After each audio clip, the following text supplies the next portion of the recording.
Welcome to the Simplified Organization Show, where real moms chat about realistic home and life management.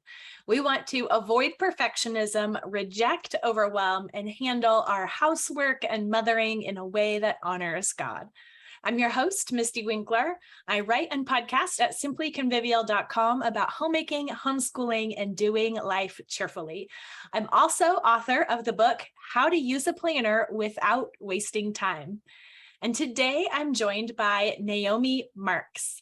Naomi is living her dream life as the wife of a pastor in rural Wisconsin, homeschooling their 7 kids in a 100-year-old 3-story parsonage, slowly learning that the perfect life doesn't have to be perfect.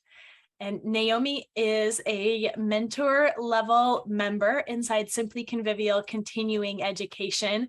And when we're recording this, we just finished another round of Simplified Organization Community Coaching, where we work through the signature courses, organize your attitude, streamline your homemaking, and work your plan.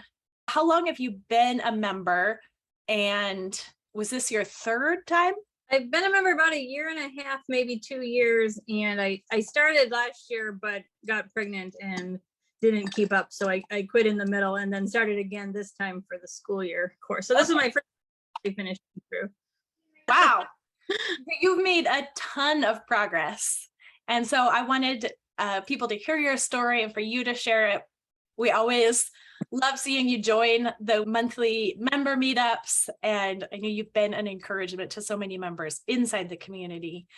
So what was your biggest struggle when you joined or when you started community coaching?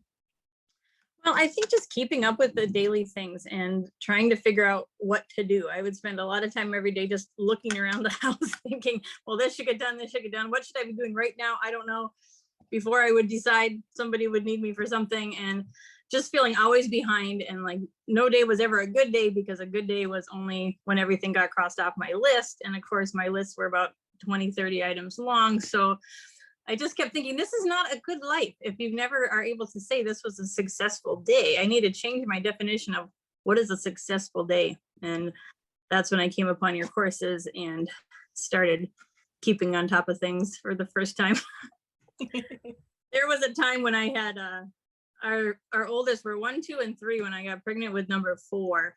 And when number 5 was born, my oldest was still 5. So that was about the pinnacle of my overwhelm. So the last few years hasn't been as bad, but still not keeping up with everything. But there is just so much.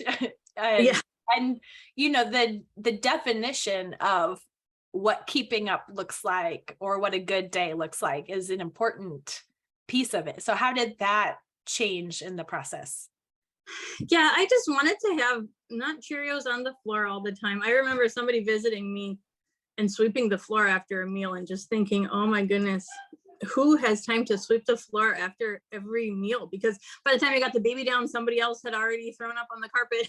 There was just no more gross, you know, and part of that probably evolved naturally as my kids got older and they were able to sweep the floor while I took care of the baby. So I think I've learned not to sweat when you're in a season of complete overwhelm like that. It will get better naturally by itself. But there are also things you can do to have things a little bit less dirty and a little bit more organized. I wanted to be able to find what I need when I need it and not waste time looking for stuff, trying to figure out what should be getting done.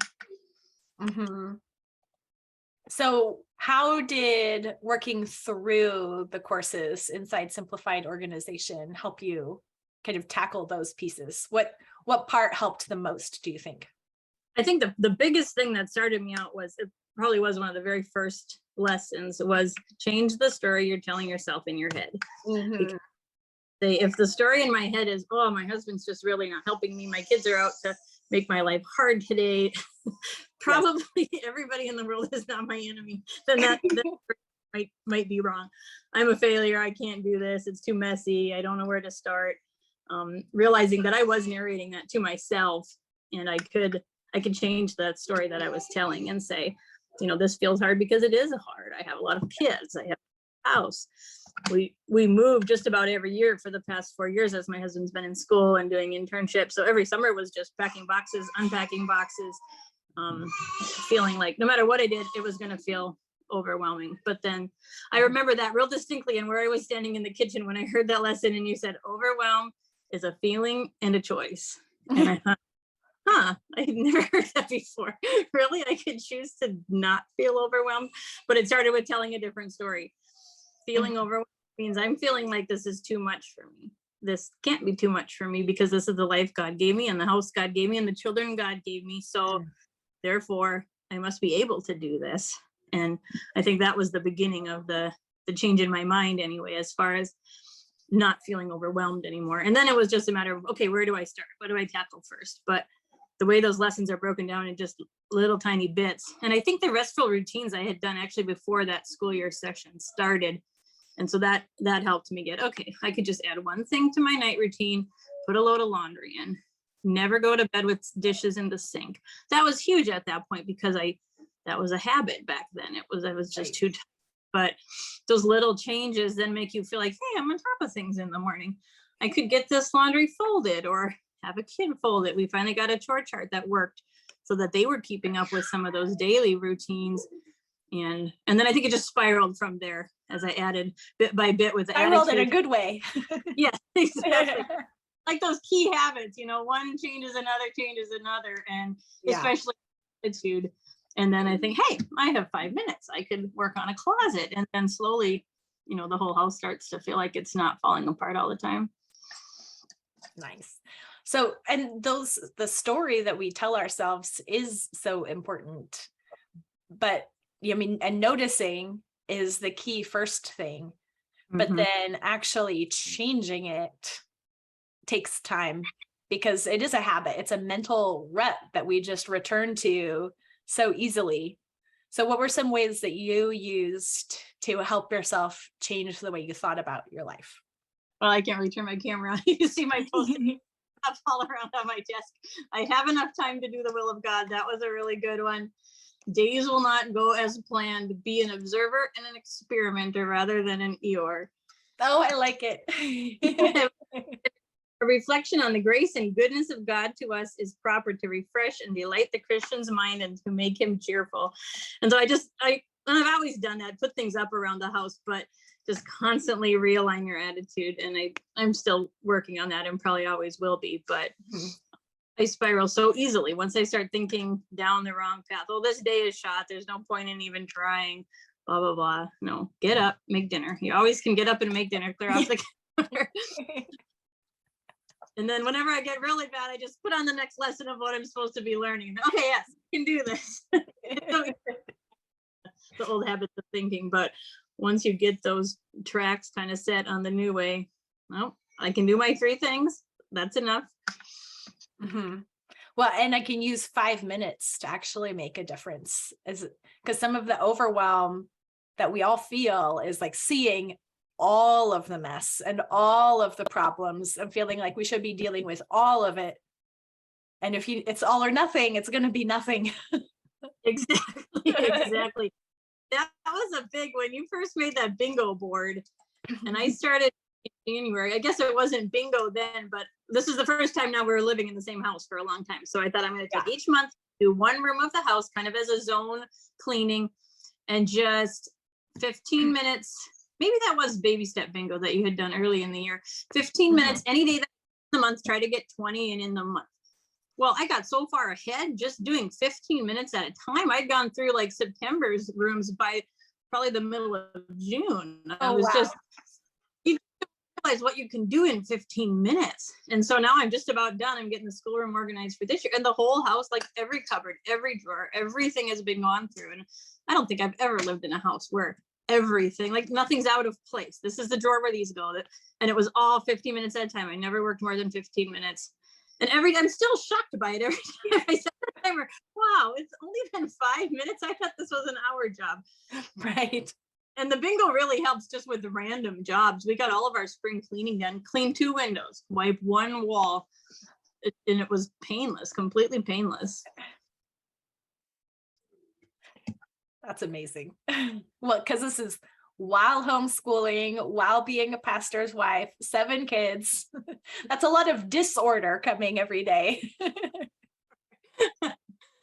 Yeah, I heard somebody say kids were automatic clutter makers. Everywhere they go, which I am one too. Everywhere I go, there's clutter. And I think that attitude shift helped me too, because as I was, how come these things are out? How come this mess is here? Because we're living here. And so they're trying to prevent the mess from happening, but have systems in place to pick it up. Yes, people should put their shoes in the closet, but they're not always going to. So you keep working on that habit. But in the meantime, you have a put shoes in the closet kid that every day at this time and this time, they put the shoes in the closet. And so just making those routines, cleaning up after the living.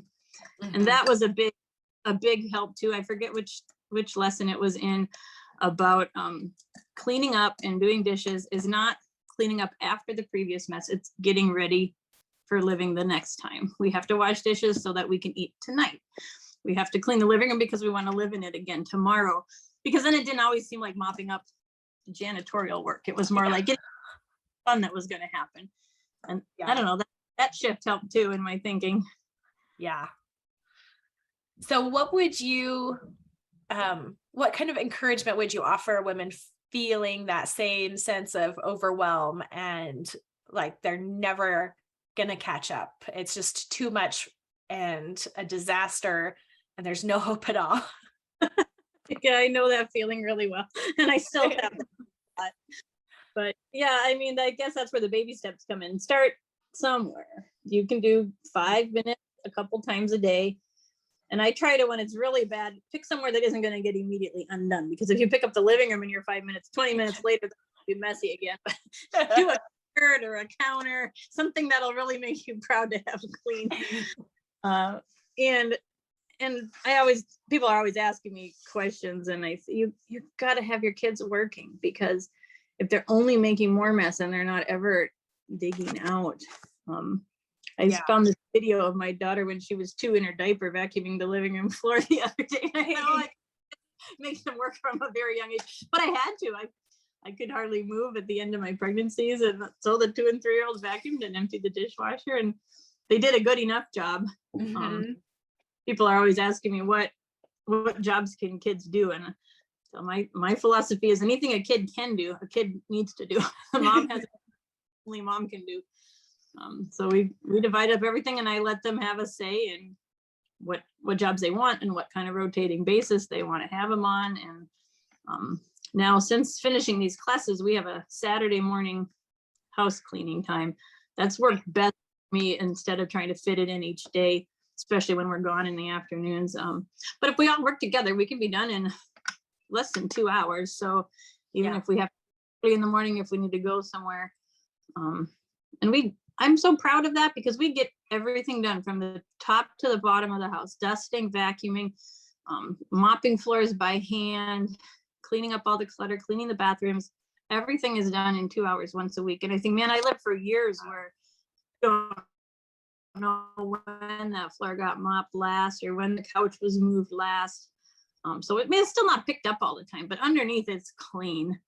And I'm proud of that. And my pinnacle achievement, mom came to visit and she said, I cannot believe your cupboards and your drawers. I've never seen this before. I said, oh, I did it. I finally. That's awesome. That's verification, like, it's not just me. This really is really happening. Exactly. And I needed some obscure piece of paper. I can't remember what the other day. My husband asked me to look for it, because he knew normally I would have to look for it. And I had pulled it out in 5 minutes. And I said, are you impressed? You haven't seen that paper in 6 months.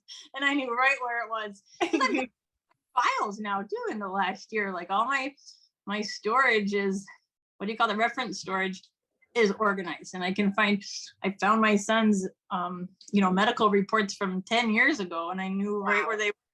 Hey, this is unprecedented. Knowing me, I'm probably going to get pregnant, because I can never be kind of on top of things for very long. Well, and that's something that we always need to remember too, is that it isn't like, okay, I've achieved something, and so now we're good to go for forever. That's like this, it's always evolving. We talk about iterating, where life is going to change, and that doesn't ruin where we're at. It's just the next level to work on. Right. And that was depressing when we had the lesson on that, because I just thought if you work hard enough, long enough, you're going to have this figured out. And then you just keep your systems going and it's never going to change. Realizing that, that's a little bit unrealistic. You live with people and people are messy and life is messy and someone could break their leg or I could break my leg and then the whole thing's out the window and you got to figure it all out again. But that is not worth doing. It just means you have to practice making a new system, starting over again, and not let that get you down. Right. And knowing that it's possible, like if you've done it before, you can do it again. Right. Okay. It's just the next thing to work on. And perfection means faithfulness today, not having the house clean today, not everybody behaving today, but being not everything going my way. Unfortunately. Yeah, that was one of the lessons too. I remember that, like, we want our house to be like a dollhouse. Now I'm going to move you here and put these things here. And it's all going to stay here, but those dolls don't move. And they don't throw up on the carpet. But that's in my mind. If I was in control, that was how I was doing it. But this is a living organism with many minds of its own. What am I called to not have my house clean? I'm called to love my kids and love my husband and be faithful to do today what I need to do today, but not make my whole life perfect. Yeah. Well, thank you so much, Naomi, for sharing some of your story and the things that you've learned. And I really appreciate it. And it's been fun joining you on your journey and hearing your reports along the way. It's always been a joy to have you in our meetups and in the classes. So, and thank you for joining me today and sharing on the podcast. And I look forward to doing it again. Thank you so much. I always tell people when they ask me questions, I say, you just got to go hear Mystie. There's no book you're going to buy that you're going to learn what you will from her. But I just feel like you see my life and the ladies on our chats, everybody understands exactly where you're at. And that is just so helpful to have that perspective. I've read, I don't know, probably 30 books on homemaking, and nothing has been the practical help that these classes are. Thank you so much, Naomi. And I'll see you at our next meetup. All right. Thanks. Have a good day. Bye. I hope you enjoyed this conversation with Naomi as much as I did. If you want to experience the same kind of transformation as Naomi, then enroll in Simply Convivial Continuing Education with us today. On January 6th, we'll begin our next cohort of Simplified Organization Community Coaching as we work step by step, week by week over the year to organize our attitudes, streamline our homemaking, and work our plans with community support, accountability, and consistency. The program doesn't just tell you what to do, it models the approach that we take as well. We don't expect perfection, we practice getting up after falling down, and we always replace our internal lies with objective truth. To join us, just go to simplyconvivial.com and click the green Enroll button. Simplified Organization Community Coaching is included in everyone's membership at no extra charge. So just go to simplyconvivial.com and click the green Enroll button and learn with us to repent, rejoice, and repeat.